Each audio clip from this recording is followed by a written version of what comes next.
ವಿಧಾನಸೌಧ ನಡುಗುವುದು, ಆಶಾ ಕೂಗು ಕೇಳಿದರೆ ವಿಧಾನಸೌಧ ನಡುಗುವುದು.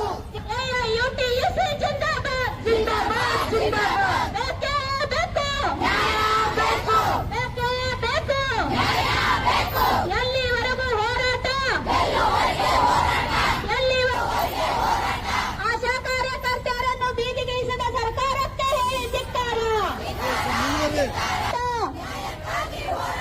ಬೇಕೇ ಬೇಕು, ಬೇಕೇ ಬೇಕು, ಎಲ್ಲಿವರೆಗೂ ಹೋರಾಟ.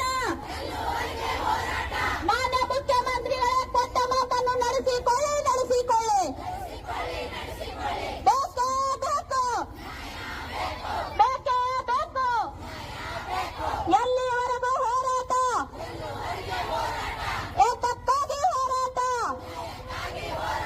ಆಶಾ ಕೂಗು ಕೇಳಿದರೆ ಆಶಾ ಕಾರ್ಯಕರ್ತೆಯರ ಸಂಘಟನೆ ಬೆಳಗಾವಿ ಜಿಲ್ಲೆಯಲ್ಲಿ ಬೃಹತ್ ಮಟ್ಟದ ಹೋರಾಟ ಕಳೆದ 2025 ಜನವರಿಯಲ್ಲಿ ರಾಜ್ಯ ಮುಖ್ಯಮಂತ್ರಿಗಳನ್ನು ಮಾತುಕೊಟ್ಟಿದ್ರು. ಏಪ್ರಿಲ್ 1ನೇ ತಾರೀಕಿನಿಂದ 10,000 ಕೊಡಿಸುವಂತೇಳಿ ಇಷ್ಟು ದಿವಸ ಆದ್ರೂ ಮಾತನ್ನು ಮುರಿದಿದ್ದಾರೆ. ನಾವು ಈ ಕಾಲದ ಕೊಟ್ಟಿರ್ತಕ್ಕಂಥ 10,000 ರೂಪಾಯಿ ವೇತನ ಕೊಡಬೇಕು.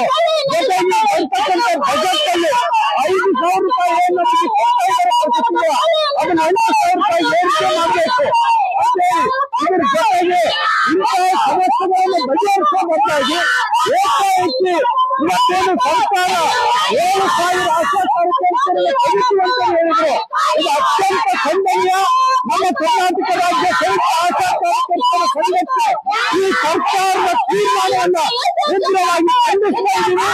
ಯಾವುದೇ ಕಾಲಕ್ಕೆ ಅವಕಾಶ ತೆಗೆದರೂ ಕೂಡ ಈ ಹೋರಾಟವನ್ನ ನಾವು ಬಿಡೋದಿಲ್ಲ ಅಂತ ನಾವು ಸಂದರ್ಭದಲ್ಲಿ ಸರ್ಕಾರದ ಎಚ್ಚರಿಸ್ತಾ ನಮ್ಮ ನ್ಯಾಯಯುತವಾಗಿರ್ತಕ್ಕಂಥ ಬೇಡಿಕೆಗಳು ಪ್ರತಿ ತಿಂಗಳ ಇಲ್ಲಿವರೆಗೆ ಕೊಡ್ತಕ್ಕಂಥ ಅಮೌಂಟ್ ಜೊತೆಗೆ 15,000 ರೂಪಾಯಿ ವೇತನವನ್ನ ಬಜೆಟ್